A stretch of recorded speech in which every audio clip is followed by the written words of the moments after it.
going to go see? Paul McCartney. Hey. The Beatles played at least 16 gigs in Greater Manchester during their career. Their first visit to Manchester was on February 2nd, 1962, when they played the Oasis Club.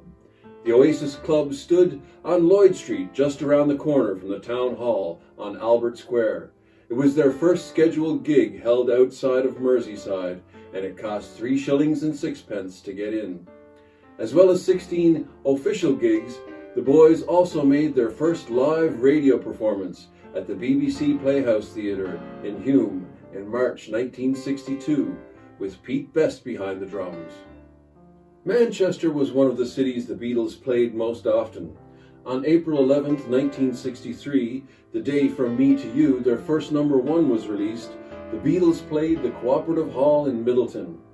The Middleton Guardian reported that 300 screaming teenagers jived and twisted to the bouncing rhythm of beat ballads.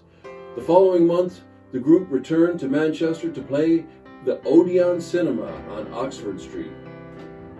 On the 20th of November 1963, the Beatles performed at the ABC Cinema in Ardwick. Later it became known as the Manchester Apollo. Performances from this gig, along with backstage footage and crowd scenes, were filmed for a cinema feature, which was broadcast the following month. We've managed to get a copy of the outtakes and offcuts from this film, the stuff that ended up on the cutting room floor. There'll be a link in the description of this video. If your mother or grandmother, or indeed anyone you know went to this concert, they may well be in this footage. There are many audience and crowd scenes that wouldn't have made it into the finished program, like this one of the girls queued for the toilet. On Monday, the 1st of November 1965, filming took place at Granada TV Studios for a special program entitled The Music of Lennon and McCartney.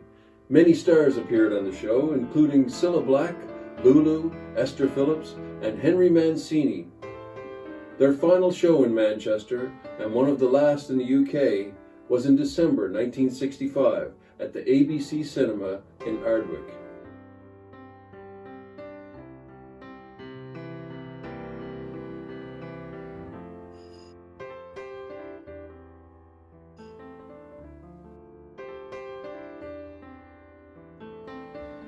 They're called smog masks. They were a real thing. This photo is just before their final performance at the ABC Cinema.